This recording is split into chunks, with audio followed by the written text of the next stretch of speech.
क्या मुसलमानों ने वर्ण व्यवस्था बनाई जिस वर्ण व्यवस्था ने हम लोगों को गुलाम बनाया? नहीं बनाई। क्या मुसलमानों ने जाति व्यवस्था बनाई जिस जाति व्यवस्था ने हमारे 6,500 टुकड़े किए? वो भी नहीं बनाई। क्या मुसलमानों ने अस्पृश्यता बनाई? नहीं बनाई। क्या मुसलमानों ने ये जो शूद्रत्व है वो ओबीसी पर थोपा, पिछड़े वर्ग पर छोपा? क्या ये काम वर्ण व्यवस्था में हम लोगों ने किया या मुसलमानों ने किया? नहीं। मुसलमान इस देश का मूल निवासी था, है, रहेगा, ये समझना है। हमने कहा मुसलमान मूल निवासी था, है, रहेगा।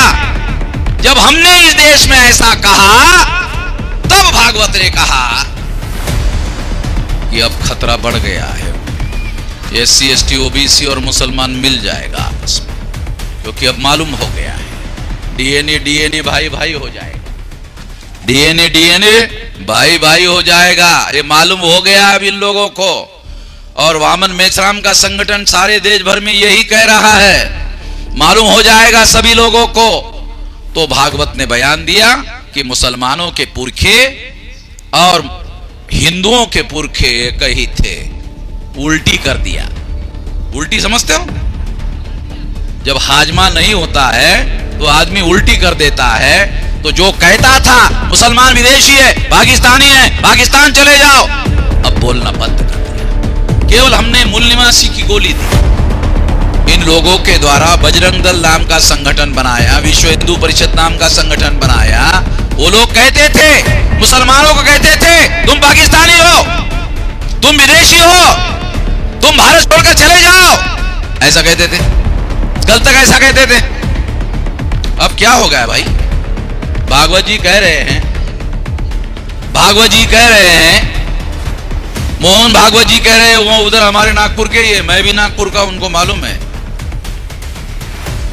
भीमा कोरेगांव में हमारे पुरखों ने 28,000 पेशवा ब्राह्मणों को परास्त किया था।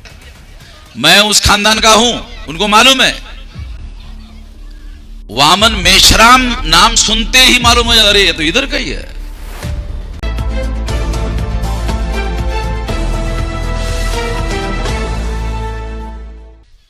साथियों, इस देश में जो लोग उत्तर प्रदेश में और सेंटर में सरकार चला रहे हैं, वो लोग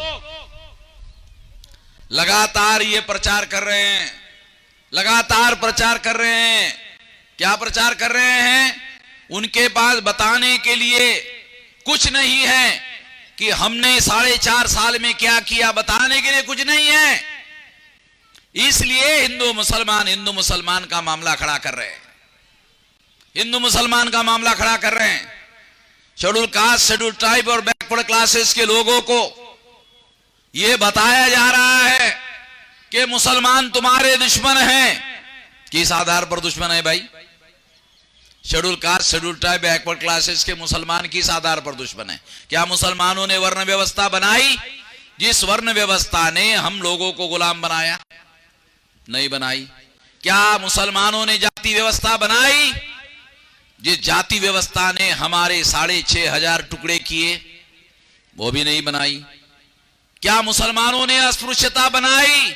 नहीं बनाई। क्या मुसलमानों ने ये जो शूद्रत्व है वो ओबीसी पर थोपा, पिछड़े वर्ग पर छोपा? क्या ये काम वर्ण व्यवस्था में हम लोगों ने किया या मुसलमानों ने किया? नहीं। तो इस तरह से इन लोगों ने व्यवस्था में महिलाओं को भी दास बनाया, घुमंतु जातियों को बहिष्कृत किया, आदिवासियों को जंगलों में रहने के लिए मजबूर किया। ये सारा का सारा काम, इसमें से कोई भी काम मुसलमानों ने नहीं किया। इसमें से कोई भी काम मुसलमानों ने नहीं किया। ये सारा काम तो ब्राह्मणों ने किया। हिस्टोरिकल डॉक्यूमेंट के आधार पर बोल रहा हूं। कुछ दिन पहले आप लोगों को याद होगा, मोहन भागवत ने कहा कि मुसलमानों के पुरखे और हिंदुओं के पुरखे एक ही थे, ऐसा वो लोग मोहन भागवत ने कहा था। मगर मोहन भागवत इन लोगों के द्वारा बजरंग दल नाम का संगठन बनाया, विश्व हिंदू परिषद नाम का संगठन बनाया। वो लोग कहते थे, मुसलमानों को कहते थे, तुम पाकिस्तानी हो, तुम विदेशी हो, तुम भारत छोड़कर चले जाओ, ऐसा कहते थे। कल तक ऐसा कहते थे। अब क्या हो गया भाई? भागवत जी कह रहे हैं, भागवत जी कह रहे हैं, मोहन भागवत जी कह रहे हैं वो उधर हमारे नागपुर के, ये मैं भी नागपुर का, उनको मालूम है। भीमा कोरेगांव में हमारे पुरखों ने 28,000 पेशवा ब्राह्मणों को परास्त किया था। मैं उस खानदान का हूं, उनको मालूम है।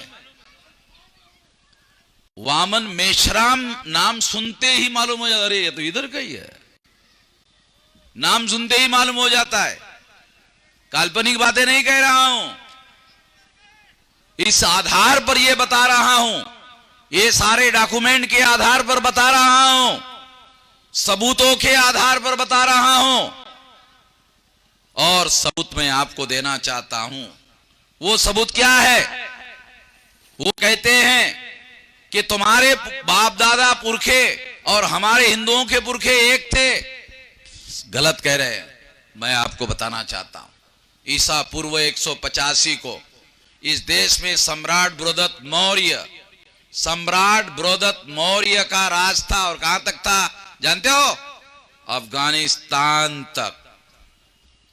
भारत का नक्शा देख लो, अभी भी नक्शा देख लो, अभी भी अवेलेबल है, उत्तर प्रदेश में अवेलेबल है, पढ़ लो, देख लो।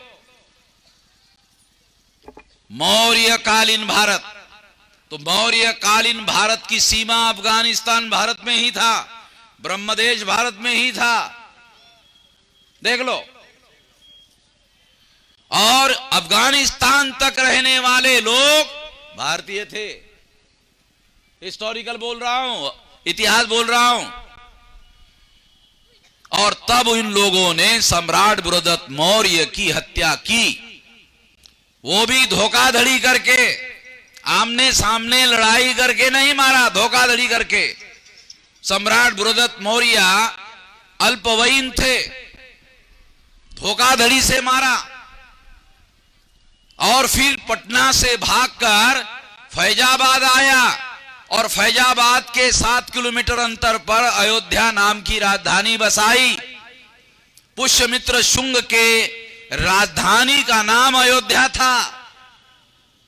रामायण में लिखा है राम के राजधानी का नाम अयोध्या था, मगर इतिहास पढ़ाया जा रहा है यूपी में क्या इतिहास पढ़ाया जा रहा है? पुष्यमित्र शुंग के राजधानी का नाम अयोध्या था। पढ़ लो। तो मैं ये इसलिए बता रहा हूं कि जब सम्राट बृहदत्त मौर्य की हत्या की, उसके पहले ये तमाम इस देश के लोग जो है बुद्धिस्ट लोग थे। बुद्धिस्ट होने के पहले मूल निवासी थे, फिर बुद्धिस्ट हो गए। और तमाम ये जो तक्षशिला यूनिवर्सिटी है, कहां है? नालंदा यूनिवर्सिटी के बारे में तो आपको मालूम होगा कि वो पटना में, बिहार में है। तक्षशिला कहां है? यही मैं कह रहा हूं भाई, हमारे लोगों को मालूम नहीं, पाकिस्तान में है। पाकिस्तान में क्यों है? वो सारा पाकिस्तान बुद्धिस्ट लोगों का था। मतलब SC ST OBC को ही समझना नहीं है, मुसलमानों को भी समझना है इतिहास। इसके आधार पर कह रहा हूं कि मुसलमान इस देश का मूल निवासी था, है, रहेगा, यह समझना है। हमने कहा मुसलमान मूल निवासी था, है, रहेगा। जब हमने इस देश में ऐसा कहा, तब भागवत ने कहा कि अब खतरा बढ़ गया है, SC ST OBC और मुसलमान मिल जाएगा आपस में, क्योंकि अब मालूम हो गया है डीएनए डीएनए भाई भाई हो जाएगा, डीएनए डीएनए भाई भाई हो जाएगा, ये मालूम हो गया अब इन लोगों को। और वामन मेश्राम का संगठन सारे देश भर में यही कह रहा है, मालूम हो जाएगा सभी लोगों को। तो भागवत ने बयान दिया कि मुसलमानों के पुरखे और हिंदुओं के पुरखे एक ही थे, उल्टी कर दिया। उल्टी समझते हो? जब हाजमा नहीं होता है तो आदमी उल्टी कर देता है। तो जो कहता था मुसलमान विदेशी है, पाकिस्तानी है, पाकिस्तान चले जाओ, अब बोलना बंद कर दिया। केवल हमने मूल निवासी की गोली दी। ध्यान रखो, बहुत फंडामेंटल बता रहा हूं कि मुसलमान इस देश के मूल निवासी है। ए मूल निवासी की गोली मुसलमान लोग खा ले तो ये जो इनका आवाज है ना, ये आवाज ये इधर से नहीं निकलेगी, पीछे से आवाज निकलेगी, इनकी बंद हो जाएगी। और ये आवाज चुनाव में मैं मुसलमानों को कहता हूं, हमको वोट दे या ना दे, ये आवाज हम बंद कर देंगे। जिस इलाके में एससी एसटी ओबीसी के लोग हमारे समर्थन में खड़े हो गए, उस इलाके में कभी कोई फसाद नहीं होगा। ये मेरे से लिखवा ले। जिस इलाके में एससी एसटी ओबीसी के लोग हमारे संगठन के साथ आ गए कोई फसाद नहीं होगा। बंद, खत्म हो गया।